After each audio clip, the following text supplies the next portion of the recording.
जय हिंद, नमस्कार।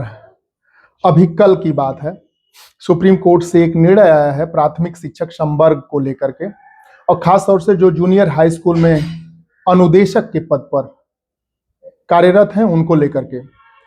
पूर्व में ही हाई कोर्ट में उत्तर प्रदेश सरकार की हार हुई थी, लेकिन उसने सुप्रीम कोर्ट का रुख किया था और सुप्रीम कोर्ट के 2 सदस्यीय पीठ ने, यानी डबल बेंच ने, एक छोटी पीठ से उसको फिर से मुक्की खानी पड़ी है। और डबल बेंच के निर्णय के साथ कुछ जो कमेंट और टिप्पणियां आई हैं उस पर भी गौर करने लायक है। उससे पहले मैं ये कहूँगा कि देखिए, सरकारें लोक कल्याणकारी होनी चाहिए और वो दम भी भरती हैं कि हम लोक कल्याणकारी हैं, सर्व समावेशी हैं, सबकी समस्याओं को सुनते हैं। पहले के समय में जब हम देखते हैं तो राजा महाराजा वेश बदल करके बाहर निकल जाया करते थे और राज्य में तमाम लोगों से मिलते थे, उनके अभिमत लेते थे, क्या चल रहा है।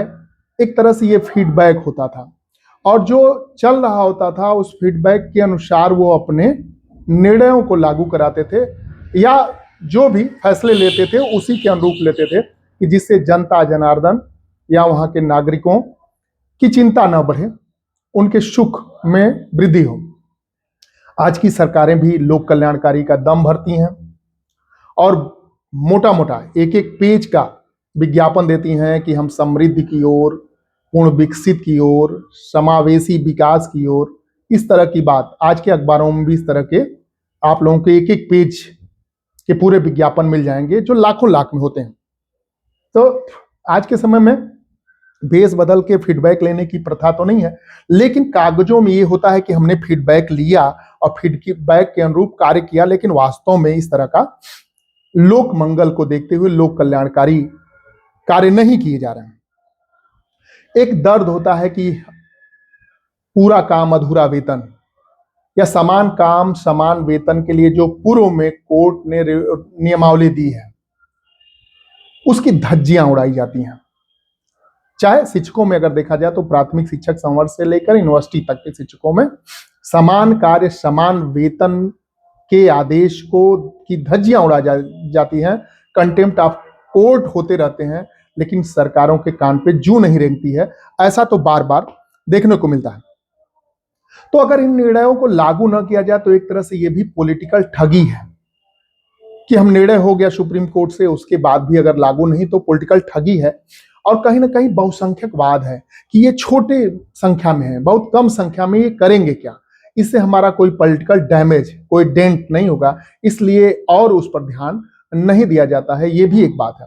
और आम बातचीत में ये बातें आती हैं कि ये बहुसंख्यकवाद की राजनीति है कि जहां से हमारा वोट आ रहा है, जहां पे ज्यादा थोक में वोट आ रहा है, उसके तरफ हमारा ज्यादा फोकस है। हम बात करते हैं अमृतकाल की और विकसित भारत की, मिशन 2047 की। ये सब बातें बहुत अच्छी लगती हैं, सरकारें प्रयासरत भी हैं, लेकिन अपने नागरिकों की दुख को, चिंता को, समस्याओं का निराकरण न करते हुए अगर इस तरह की बात की जाए तो ये खोखले वादे ही लगते हैं ज्यादा। और विकसित आत्मनिर्भरता की बात की जाए उसके बाद उत्तर प्रदेश सरकार की जहां तक बात है तो उत्तर प्रदेश सरकार हमेशा दम भरती हर मंच पे कि हम 25 करोड़ की जनसंख्या है, $1 ट्रिलियन इकोनॉमी की तरफ संकल्पबद्ध हैं, आगे बढ़ रहे हैं। बार बार ये कहा जाता है कि नीति आयोग ने हमें कहा है कि हम बीमारू राज्य नहीं है, अब हम एक तरह से विकसित राज्य की श्रेणी में है। 1 ट्रिलियन की बात हो गई तो वैसे भी हो गया। जीएसटी कलेक्शन की बात होती है कि जीएसटी कलेक्शन हमारा रिकॉर्ड स्तर पर है और बूम, इकोनॉमी में एक तरह से बूम हो रही है। एक जीएसडीपी होता है, घरेलू सकल उत्पाद, इसमें बार बार बात होती है कि हम लोग अब 30 लाख करोड़ तक टच कर गए हैं, कि यानी एक बहुत बड़ा हमारी इकोनॉमिक साइज हो गई है। और बीमारू से अग्रणी राज्य जो नीति आयोग है उसकी रिपोर्ट का हवाला बार बार दिया जाता है। तो जब बीमारू राज्य से आप अग्रणी राज्य हो गए, जब जीएसटी कलेक्शन आपका बहुत अच्छा है, सकल घरेलू उत्पाद आपका 30 लाख करोड़ बहुत बम्पर है, इकोनॉमी आपकी जब बूम कर रही है, तो हम अपने लोगों को क्यों खाई में छोड़े हैं, क्यों गड्ढे में धकेल रहे हैं। एक एक दशक हो गया, एक एक रुपए तनख्वाह नहीं बढ़ रही है, महंगाई रेट कहां से कहां चल गई और लोगों की तनख्वाह कहां से कहां चल गए और आपकी समृद्धि कहां से कहां चल गई। आप 8-8 साल से एक जगह जमे हुए हो, लेकिन आपके मंत्री हों, विधायक हों, समाज में और भी कोई राजनीतिक व्यक्ति हो, उसका इकोनॉमी साइज कितनी ग्रूम कर गई, बूम कर गई, तो इस पर भी एक चर्चा समाज में होती है। बजट जो है 8 साल में बढ़ के केवल 8 साल में लगभग 5 लाख करोड़ बजट बढ़ा। उत्तर प्रदेश का अगर सालाना बजट कहा जाए तो 5 लाख करोड़ की उसमें वृद्धि हुई 8 सालों में। लेकिन जो हमारे भाई पीछे छूट गए, उनके जेब पर कोई उनकी वृद्धि नहीं हुई, उनकी सैलरी में कोई वृद्धि नहीं। दीप प्रज्वलन का हम गिनीज रिकॉर्ड बनाते हैं। बहुत अच्छी बात है कि भाई दीप प्रज्वलन होना चाहिए, धार्मिक कृत्य होने चाहिए, जैसी जरूरत है वैसी आवश्यकताओं के अनुरूप कार्य होने चाहिए। लोगों के मकान बनने ही चाहिए, ऑब्वियस है कि बनने चाहिए। अनाज फ्री में अगर जरूरतमंद है तो उनको मिलने चाहिए।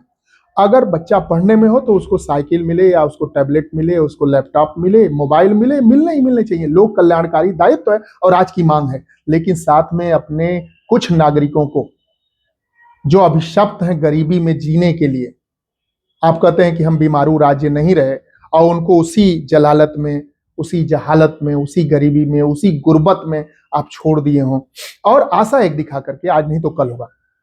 क्या लोग इंतजार करेंगे सरकारें बदलने का?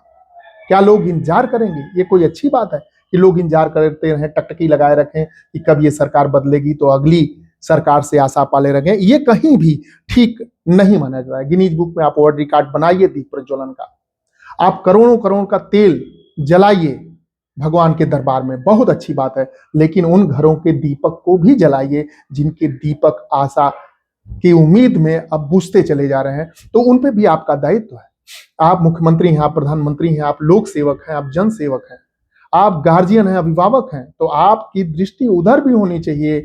और ये नहीं मानना चाहिए कि इन्होंने हमारा साथ दिया, नहीं साथ दिया, वोट दिया नहीं दिया। लेकिन जब आप जीतते हैं तो आप 25 करोड़ आबादी का जिसका आप दम भरते हैं, सबके गार्जियन हैं, सबके सेवक हैं, और प्रधान सेवक की बात भी करते हैं, तो कोई दिक्कत नहीं होनी चाहिए। सबका साथ, सबका विकास, सबका प्रयास, सबका विश्वास कैसे जगेगा जब आमदनी नहीं होगी, बेरोजगारी इस हद तक होगी, लोग अपनी पूरी जवानी खपा देंगे उम्मीदों में। और अगर शिक्षा मित्रों की बात किया जाए जिनकी नौकरी तक परमानेंट हो गई, जिन्होंने लोन कर लिया उस नौकरी के बेस पर, जो शहरों में या टाउन में या अच्छी जगह पे अपने अच्छे स्कूलों में बच्चों को पढ़ाने की एक उम्मीद पाल ली, दाखिला तक दिला दिया, उनको आप नौकरियां जब छीनी गई तो उनकी अर्थव्यवस्था का क्या, उनकी आशा उम्मीदों का क्या, और उसका दुष्परिणाम भी सामने आया। बहुत लोगों ने सुसाइड भी किया। ये भी एक माथे पर कलंक होता है प्रदेश के। जब ह्यूमन सिक्योरिटी नहीं रह पाती है, लोगों को सुसाइड के हद तक जाना पड़ता है, तो ये भी हमारे माथे पर एक स्टिग्मा है, एक कलंक है। इस कलंक के साथ कोई भी सरकार जी नहीं सकती। हमें लगता है कि बहुत हद तक फीडबैक सही जगह पर नहीं जाता है, आपके कानों तक सही व्यक्ति अपनी सही बात नहीं, समस्याओं को नहीं पहुंचा पाते हैं। और जो बातें होती हैं कई दफा बहुत उल्टी होती हैं और मनो अनुकूल होती हैं कि जो हमें सूट कर रहा है, जो हम सुनना चाहते हैं, जो हमें अच्छा लगता है, या जो मैंने पूर्व में अपना एक विचारधारा बना लिया उसी के अनुरूप हमारे पास बातें छन के पहुंचती हैं, तो हमें कई बार बहुत अच्छा लगता है। अनुदेशक की बात पे लौटा जाए, 1 दशक हो गया था, 7,000 तनख्वाह मिल रही थी। 7,000 से 17,000 तक पिछली गवर्नमेंट ने बढ़ावा दिया। कुछ दिनों तक 17,000 पाए। ये गवर्नमेंट आई 17,000 से, अगर मैं शायद गलत हो सकता हूं, 17,000 जो पा गए थे उतने महीनों का रिकवरी तक किया गया, और फिर 7,000 पुनर्मूसको भवन, फिर 7,000 पे उनको छोड़ दिया गया। और 1 दशक से ज्यादा ये हो गया जो अनुबंधित शिक्षकों के साथ हुआ था। 2017-18 सुप्रीम कोर्ट ने बहुत अपनी बातें स्पष्ट कही कि 2017-18 से, जब से 17,000 बढ़ाया गया था, सरकार ने उसको छीना और 7,000 पे लाया, तो 17-18 के सत्र से ही 17,000 के अनुसार, 17,000 के रेट से इनके सैलरी का भुगतान किया जाए। सुप्रीम कोर्ट ने यह भी स्पष्ट कर दिया। अब सरकार के लिए सब स्पष्ट हो गया, आपको केवल लागू करना है, कोई इलावाली नहीं करनी है। 6 महीने के अंदर जो बचा बकाया है उसको खाते में डाला जाए, अनुदेशक के खाते में जो एरियर है वो डाला जाए, और इसी अप्रैल से उनको निरंतर 17,000 का वेतनमान प्रत्येक माह दिया जाए। एकदम स्पष्ट लाइन है। आपको कुछ नहीं करना है, बस आपको कंप्लायंस करना है और आपको लागू करना है, बस यही तो करना है। तो इस तरह की बात है। एक सुप्रीम कोर्ट ने और बहुत स्पष्ट कहा कि देखिए, जब अनुबंध खत्म हो जाता है, 11 महीने का अनुबंध करते हैं, 12 महीने की जब तनख्वाह देने लगते हैं, अनुबंध खत्म होता है तो वो व्यक्ति स्थायी माना जाता है। और एक और बात बहुत स्पष्ट की, एक दशक के बाद, 10 साल के बाद अगर कोई व्यक्ति कार्य कर रहा है तो वहां पर स्थायी पद जो है उस पर उनकी स्थायी नियुक्ति होनी ही चाहिए। जो स्थायी पद हैं और 10 वर्ष तक काम वो आदमी कर रहा है तो उन स्थायी पदों के अगेंस्ट स्थायी भर्ती का प्रावधान होना चाहिए। आपके बच्चे के साथ जब होगा, जब योग्य बच्चे के साथ ऐसा कोई छल प्रपंच होगा, जब सरकारें इस तरह की खेल करेंगी, तब आपके माथे पे शिकन, पेशानी पर बल होगा कि क्या अनुभूत होती है। तो आत्मानुभूत करिए, सिनर्जी करिए, महसूस करिए उस दुख दर्द को जो प्रदेश के लोग कराह रहे हैं, बिलबिला रहे हैं। अपनी मांग कहां करें, इसके लिए रोज दर बदर लोग एक तरह से दर बदर भटक रहे हैं। कभी मंत्री के यहाँ जाते हैं, कभी निदेशक के यहाँ जाते हैं, कभी सचिवालय में जाते हैं, उम्मीदें बढ़ती हैं, उम्मीदें टूटती हैं, कोर्ट जाते हैं, कंटेम्प्ट पर कंटेम्प्ट होता है, समान कार्य समान वेतन की बातें होती हैं, उसके बाद भी कोई फर्क नहीं पड़ता है। यही गड़बड़ है।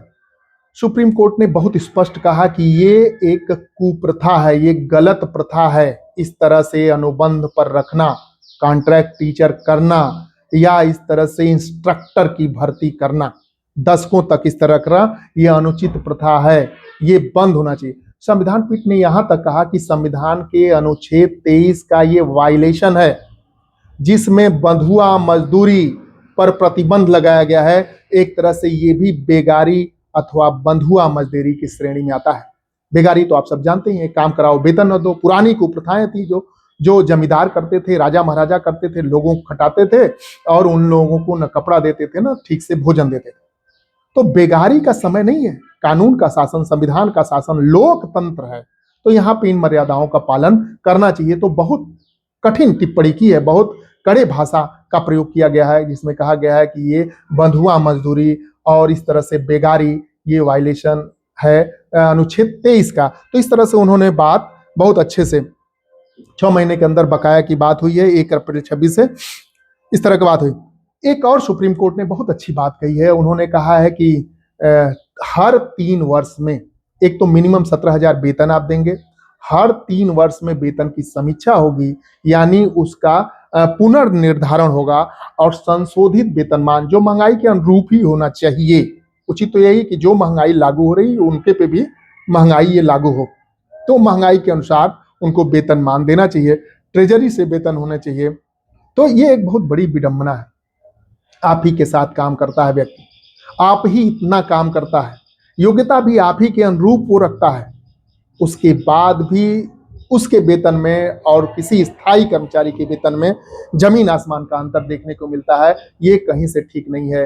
ये प्रदेश के लिए, नागरिकों के लिए, व्यक्ति विशेष के लिए और खासतौर से उस कर्मचारी के लिए तो कतई ठीक नहीं है। अब सरकार की एक दलील थी कि क्या करें हम, ये योजनाएं आई तो केंद्र सरकार का धन इसमें था, केंद्र सरकार की इन्वॉल्वमेंट खत्म हो गई, उन्होंने अपना हाथ खींच लिया, धन देने से मना किया, हम क्या करें। तो इस पर भी बहुत कड़ी टिप्पणी, एक तरह से फटकार लगाई सुप्रीम कोर्ट ने, इससे आप बच नहीं सकते हैं, लोक कल्याणकारी दायित्वों से बच नहीं सकते हैं। जब आप कहते हैं कि इतनी समृद्धि